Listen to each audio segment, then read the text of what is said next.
Whoa, guys, you better batten down the hatches today. It is hella windy out here this afternoon, and I'm going to give you a little bit of climatology education here about California. And a lot of people watch the news and they see we get wildfires and crazy shit out here, and people are wondering, A, why in the hell can't they ever put out those fires, and B, why in the hell do they have those crazy fires? So good afternoon, everybody. September 17th, and really busy day. We got a lot to chooch about tonight. We got a nice long chooch, you know the drill. We're down at the railroad tracks. I'm out with the boy here this afternoon, and it is windy, but it's not windy in the usual direction. If we were down in LA in Southern California instead of up here in Northern California in the San Francisco Bay Area, we would be talking about how the Santa Ana winds have come for the season. And the Santa Ana winds take the hot air off of the southern Nevada desert and Arizona, and they blow that hot, dry air into the LA and Southern California area. And I'll tell you, in a matter of, little horny guy, in a matter of a day or two, the air gets so dry that it can absolutely dry out plants, anything at all. I went home and my tomato plants, despite being irrigated every day, look like they have really been torched. You know, just it gets that dry that quick. Up here we don't call them the Santa Ana winds, but the problem is we don't get any rain here in most of California between, say, April and November. And if you don't get rain for that long of a period of time, I mean, let me tell you, stuff can really dry out and become like a tinderbox. Now when I say we don't get rain, I mean literally there's not one single solitary day when it rains. Sure, some mornings it might be a little overcast, and you know, it might feel like a little dew on the ground or a little bit of moisture in the air, but can you imagine a situation where you just don't get any rain at all, and I mean zero, sunny every day and everything for like 6, 7, 8 months of the year? And it's pretty phenomenal, and it's one of the things that makes California a great place to live. But on the converse side, when that hot air circulation comes off the desert instead of off of the ocean as it usually circulates, man, it gets hot, it gets windy, and it gets dry. And anybody backs their car over a piece of grass that's dried out, or is cutting the grass and they kick up a stone and cause a spark, boom, you can have something that can spread into hundreds and thousands of acres of land and just decimate it. But that's part of nature's cycle, right? But you can't put them out because they grow so big because of the winds and also the lack of water that you get on it. And I mean, we run around, my hair's all blowing in my face today. We run around these big flying C-47 tankers that are filled with water and stuff, and it's still not nearly enough. So something you have to be careful of, wildfires. And I've been around plenty of brush fires in my area, and I've seen hillsides run up and be scorched. You can drive down Highway 101, and periodically you can hit an area that has a burned out grass. It looks like it's just like been devastated, like somebody poured gasoline on it and lit it. And by next spring it's all green and back, and you never even know that it had a fire. But if you know anything about California history and fires, I think it was 1988 or something like that, we had the devastating Oakland Hills fire that killed dozens of people and destroyed hundreds of homes, and people got trapped up there. It was just really awful. And that instituted the state of California to bring in some regulations requiring you not to let brush grow up around your house. You had to have a clear zone. You had to have the brush all cut away, like a 30 or 50 foot zone around your house. So I think that's worked pretty effectively. Well, the Wolfie's balking here today. As you can imagine, he's sensing, woo, here we go down the tracks. Your favorite part of the day, huh, Wolf? And it looks like they kind of filled in a little bit of the, where they chooched up to put the cables in there. Let's see where that is, but we're going to make our way down the track. So that's your climatology lesson. You know, it's always a double-edged sword in California. People always say, oh, we don't have tornadoes, we don't have hurricanes, but we have earthquakes and we have wildfires that are beyond belief in the scale that they grow and everything, and the devastation that they leave. So always bear that in mind when you're thinking about California. Everything in life is always a two-edged sword. Well, I hope you caught Missy Jen's upload today. She put up on injectable hormones. You know, my discussion yesterday on the Trans Life Vlogs channel was about pill hormones that I've been on, years and years, between self-medicating and all that, just years and years and years. You know, probably, which, you know, as long as I can remember, in some way, shape, or form, doing some type of self-medication and then coming under a doctor's care. But I decided a couple weeks ago, since I'm not getting any younger, that I too would cut over to injectable hormones. You know, you use the spironolactone as a testosterone blocker, and that works great. But to feminize, you need the female hormone estrogen.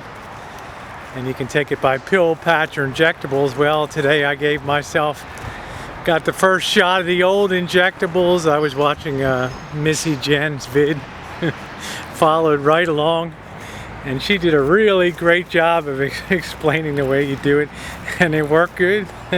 I shot that mofo right in my thigh there, 6 inches from the knee, like she said, and woo! I lived to tell about it. I didn't inject any air bubbles into the veins. Amazing. So I fully, so that was great. If you haven't caught that, check it out. You know, if you're transgendered or transitioning and you're wondering what's all involved, make sure you catch our series this week, because you definitely want to see the choices that are available when it comes to dosing and hormones. And I might mention that Nicole G, Transasian, will be uploading on Thursday. And what's interesting about Nicole is she uses the patch, and everybody's gotten decent results, but everybody has their own methodology and things. But I'm kind of glad to be off of the pills, because you know they can be tough on the liver and everything like that. So if you can stay away from metabolizing through the liver, and you have a much more steady supply of estrogen in your body when you do the injectables that slowly dissipates and absorbed, it's much better for you know, the hormone regimen, I believe. Anything that maintains continuous contact. But on the downside, you know, guys, I probably get 50 pieces of mail, something like that, on the order of that. And most of them some of them are new subscribers, and a lot of them are comments on the channel and comments on particular videos. And I have a lot of people that comment on the channel, and they don't want to be on particular videos, but they don't mind talking generalities on about me and about the channel and about being transgendered in general. And pardon my hair blowing around. I feel like I'm in a wind tunnel test today. But I got that little Chooch coming. We'll just call it cute and go. What are you doing? What are you doing? It's like we're in the Death Valley here, going along, and Wolfie the pack horse is going down. I can't make it anymore. I'm going down. Like the treasure of the Sierra Madre with Humphrey Bogart. Oh, always a lot of fun. But anyway, I do get letters, comments and stuff, and some of the, you'd be surprised, some of the heaviest negative comments that I usually encounter are from genetic girls. That means girls that were born with the XX chromosome, as opposed to girls like me that man-made American babes and foreign babes that took the hormones to achieve that luscious look and everything. But you know, some I have to say, a lot of genetic girls are very supportive, and they've sent me a lot of tips over time about the stuff to buy and stuff to wear and stuff to enhance some femininity, because, you know, I'm known as sort of the party tom girl of YouTube as far as transgender girls go. I mean, it's a rare day I have serious stuff that I'm talking about on the channel, right? I mean, look, I'm dragging this dog around. How serious can I be every day, right? But there are some girls that do not like the idea at all, and this is a strange thing because I find most guys are supportive, but I find some measure of genetic girls are really not down with the whole idea of being transgendered, and it's kind of amazing when you think about it, because you know, when I grew up, or where I come from, imitation is the sincerest form of flattery. In other words, if I want to be like you, that's not a bad thing. Are we going to make it, Wolf, or are we going to just crap out up here today? I tell you, this dry is so dry. It's probably about 14% humidity right now. You can hear the branches crackling. It's so dry. I'm in mortal fear of these brush fires and stuff. But you know, I got a letter, you know, I get a letter today. I'm not going to mention the name because she's a regular in the commenters, flamer and stuff, but you know, just saying no matter how hard you try, or no matter how much you wish it, how much you want it, how much you pray for it, how much you sacrifice for it, you'll never be a girl. You'll never be female. And I thought to myself, okay, next, and that's about it. You know, that's the entire statement. Is it's almost like a negative thing. You'll never be a female. And my initial reaction was, like I said, yeah, and I mean, don't you think that transgender girls know that? Even SRS and all that stuff. You change identities, and we always know that if they do a chromosome test and everything, it's not going to magically change from XY to XX. We know that. But does that mean that you don't run the race just because you know? I mean, if I always say it's similar to the Olympics. You have all the runners from Kenya and stuff that are running the marathon, and it's like the other you know, 250 entrants or so into the marathon. Why even bother running, right? I mean, your expectations of winning are tiny, right? But you know what? You go out there, you compete, and you have the joy of saying, I was in the 2012 Olympics, and you can put that in your pipe and smoke it.